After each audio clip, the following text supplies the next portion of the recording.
After a moment, an exciting thought comes to you. What if these are coordinates? They're... God, it's got to be SOS. It's always SOS. You remember seeing a big map around here somewhere. Lenny would consult it every now and again. Digging around, you find it and lay it out on the table, pushing trash in his work to one side. Hey! Obviously, it's a map from long ago when roads and town boundaries meant something, but it's been scribbled on over and over with notes more relevant to the area as it exists today. Things like scav sites or mutant hideouts as they relate to the position of the shack. Marking obviously made by Lenny or Billy, or both, probably both. Listening to the series of beeps again, until they finally start to make some sort of sense, you place your finger over or point to one of the outer edges of the map. If you're right and these are coordinates, then this is the right place. Lenny, look! This is where the signal is pointing. Lenny stares at the map through narrowed eyes, then with his finger he draws an invisible circle around the middle of the map with the shack as the central point. See this? That's how far you can get before you hit the red cloud. But there are points marked outside that area. It's true there are scribbles made all over the map. Billy made those long ago when he obviously had a death wish. So it's not impossible to travel outside the circle then. But it gets riskier and riskier the further out you go. Okay, maybe the cloud moves, but it sweeps in so fucking fast it'll kill you before it even knows before you even know it's there. And it's pretty much uncharted out there, nowhere's safe. It's like you're making reasons not to hope. I just don't think it's worth getting excited over a bunch of beeps. We don't even know how old that message is. Whoever made it's got to be long dead. But isn't it worth seeing where the coordinates lead? Worth getting killed? No, it ain't. A problem that's been niggling at you ever since you came here finally explodes out of you. How much longer are your cans going to last, Lenny? What are you going to do when they run out? Whenever you go out scavenging, it's to somewhere you've been a million times before. Admit it, you'd have exhausted all the resources here. You're going to die if you don't take a chance. Lenny practically jumps to his feet, sending his chair skidding backwards on the ground. Who the hell do you think you are, huh? You come here, eat my food, contribute basically sweet fuck all, and now you think you've got the right to criticise my way of life? If you don't like the way I run things here in my little shithole kingdom, why don't you just fucking leave? We should both leave. Fine, I'm going. Are you throwing me out? I love the "are you throwing me out" option, because that way we're more committed to going to the next place. Don't get me wrong, I hasten to add, if this was real life, I'd fucking stay here, because I'm not mental. But it's a game. I want excitement. Excitement is not sitting around all day. Are you throwing me out? Trash. Lenny turns away his head, saying nothing. His entire body is coiled tight, fists balled and shaking at his sides. Seeing no other option, you back away and do as he says. 1 step, 2 steps, 3 steps, 4 steps, 5 steps. You stop. Where are you going to go? You've got nothing to your name, no way of surviving alone out here. He'll come back for me. Come on. That's not going to be the last we see of him. Or we'll get here, and he'll say something like, you had to go looking, didn't you? Although saying that, 50% of the time so far during this game, I've been wrong, so what did I know? What are you going to do? Walk, stand. Stand's a terrible idea. We're going to walk. With a deep breath, you take another step forward. Suddenly, the shack door slams open behind you. Wait! You turn back to see Lenny standing in the doorway, breathing rapidly, looking afraid. Don't go. Don't leave me alone again. He gestures for you to follow him back into the shack, and you do. Neither of you speak for the rest of the day. That night, you're lying in bed, trying to sleep. You're right. I've been doing this some months now. The cans I got here, there's maybe half a year left. Maybe an extra month if there's a stash I miraculously missed somewhere. He trails off into silence. It'd probably take just one small final push. Didn't you say that survival is everything? Come on, it'll be fun.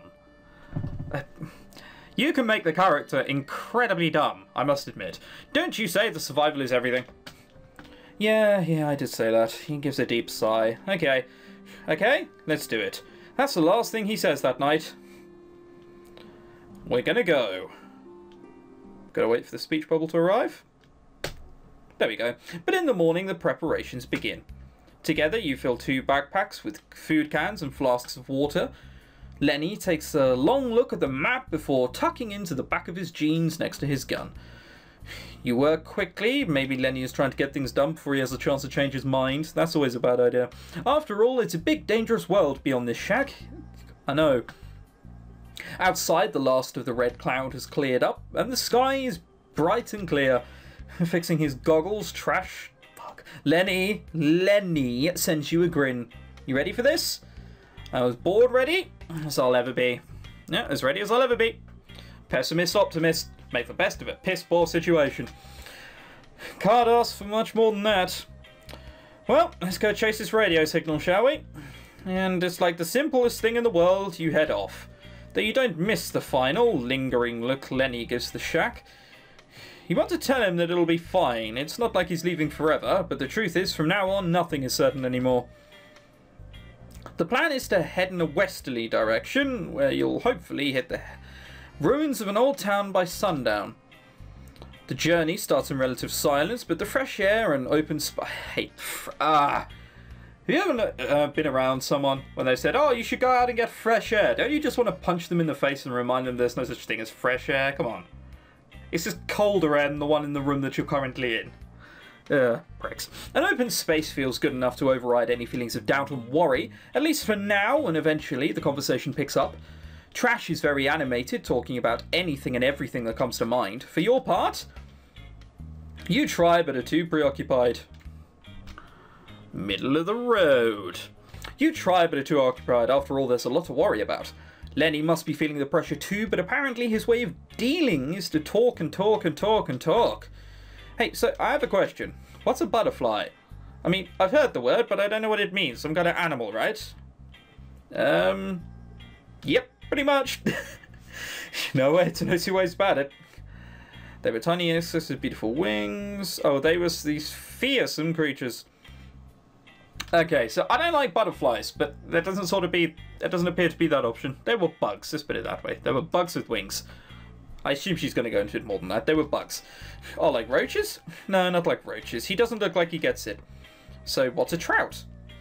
It's a fish. Let's not get into that. With an uneventful journey, you make the town in good time. Even from a distance, it's a depressing sight.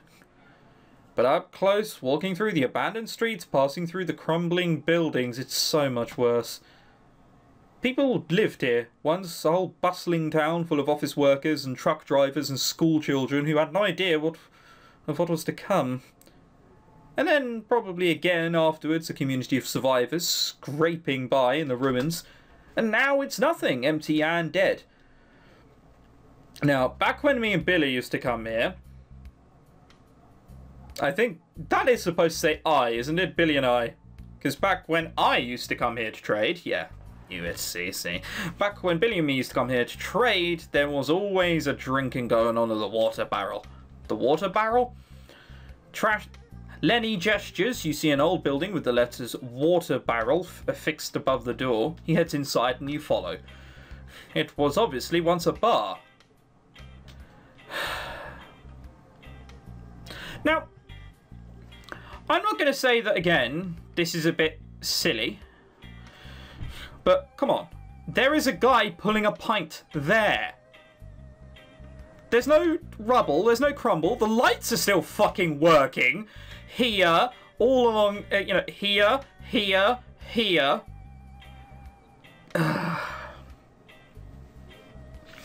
Okay, so we're in this remote bar with no one around us apart from that guy pulling the pint and the 4 working lights. Other than that, though, it's desolate. It's still got an old pool table with 1 cue and 4 balls, plus lots of wooden tables and chairs and a bar with various empty beer bottles piled on it. On the bar, you see a stack of yellow business cards with the words Walter's Bar and Grill splashed across them. Right. Mystery solved. Lenny heads behind the bar and starts rooting around below. Hey! He pops up again with 6 bottles of waters in his arms. Here we go, the last of the bunch. Man, I tell you, it's like the end of an era. Oddly happy music. I'm not sure this happy music is besetting of this scene. He splits the new water rations in 2 and he starts unzipping your pack and putting your half inside. Maddie, she used to run this place, man. She'd never tell us where she found these things, but she always had some on hand. She'd trade only 1 bottle for a shitload of scrap. Drove a hard bargain, did old Maddie. Wait, you know there was clean water here this whole time and you never thought to take it? It didn't feel right, like the old biddy's ghost had started haunting me or something.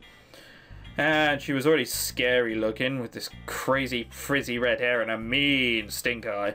Yeah, saying this kind of stuff is going to make it much better. I'm sure she's fine now. Besides, I never needed it. Right now, I'd say we need it. While Lenny continues to rearrange his own pack, you take a moment to enjoy the cool shade of the building. It feels so good to be out of the sun. You tilt your head backwards and close your eyes for a couple of glorious seconds. When you open them again, Lenny is looking at you. Hey, I'm going to make a quick round of the old hall and see if anyone left anything we can use. Contrary to his usual attitude, take everything that isn't nailed down, and even that if you can manage to pry it off. Lenny seems a little hesitant, even ashamed this time. This place is a scav site to him. It's a memory. You can stare if you like, rest your feet, cool down a bit. He's trying to make things easier for you, and even though his concern is unnecessary, I'm all strong and shit. And even though his concern is unnecessary, you decide to take him up on his offer. What? Why? Why would I do that? So dumb. After all, you would like to rest for a while. Besides, you think he might want his privacy right now. So Trash heads out and you make yourself comfortable in a chair, stretching out your legs under the table and finally taking the weight off your feet. The only reason you don't take off your boots is because of how hard it will be to put them back on again. In here, the air is still pretty stifling, dry and heavy as it is, but it's still 100 times better than out there where the sun burns so bright you expect your clothes to start smoking any minute. You close your eyes and enjoy this moment for as long as possible. For a good 10 or 15 minutes at least, until a noise startles your eyes open. Lenny? The sound came from outside, but no reply follows. You see what I mean? The music, again, is rather unbesetting of the current things which are happening. You sit up straight, tense and quiet, waiting. This is dumb. It's a mutant. There's another sound, like something scraping against the outside of the wall, only this time it's closer to the door. You head towards it slowly, then freeze as the source of the sound passes by a blown-out window. It's a mutant, a woman, shuffling forward with jagged movements and an unknown purpose. Okay, so the last time we sort of sat around and waited to see what a mutant did, it nearly killed us. So this time, we're just gonna... whatever. This time, it's just fine. We decided to explore it. You stay completely still and silent, but she doesn't even look your way, continuing to shamble on until she is out of sight of the window. You breathe out and make a decision. Barricade seems proactive on my side. However, Lenny is the one with a gun. Lenny doesn't know that there's a mutant, possibly more than one, wandering around the town. He needs to be warned. At a guess, it's probably the woman from here. Because they did specify it's a woman, where with the last one, I don't think they bothered. You'll have to be quick and stealthy. It's probably not the best idea to go out of the front door, but there's got to be another way out. And it doesn't take long for you to find. Past the bar, just ahead of a hallway that leads to the restrooms, there is a back door. Heart thundering, you head for it. Suddenly, the back door slams open, wood splintering to reveal a familiar, ugly face. Yep, frizzy red hair coming out of the root in clumps, one eye squinted and the other wide and crazy. The woman from before has found her way in, and you have a sinking feeling that this might be one mutant, the Trash Lenny would recognize. She advances towards you with faltering, clumsy steps. With every step you take backwards, she follows, never more than a couple steps away. Even if you want to flee, you'll have to fight first, your eyes cast desperately out for a weapon. A pool cue, an empty bottle, a chair. I like the empty bottle thing, because that hurts more, and its range isn't huge, so they can't just stick out an arm and block it. Empty bottle. Suddenly you lunge towards the bar and grab an empty beer bottle. But before you can even turn back, the mutant slams into you from behind, sending your head down to smack against the bar. I'm expecting one of these people to speak at some point, I swear. Dazed, vision blurred, you can only swing the bottle blindly until you feel it connect. Hear a sharp cry of pain from your attacker. Biting back on a gasp, you try to recover yourself as fast as you can. Stumbling, you look only to the exit you have a hope in hell of reaching right now, the stairs behind the bar. Okay, so they lead up. Up probably isn't good in this situation, but it's the only exit that isn't currently blocked by a pissed off mutant. There's no time to think. You throw yourself at the bar, roll over it, managing somehow to land on your feet on the other side. This is a terrible idea. You head upstairs. The second floor is barely there at all rotted floorboards and rooms with no doors. So you keep running until you hit a second flight of stairs and emerge. You burst out onto the roof. The mutant's footsteps thunder right behind you, but there's nowhere left to run. You stop near the edge of the roof and turn back to face her. The mutant also comes to a stop, maybe sensing that she's won already. In the sunlight, what's left of her red hair really does shine. Maddie? She tilts her head at you, eyes on yours. Is that recognition? Does she remember her name?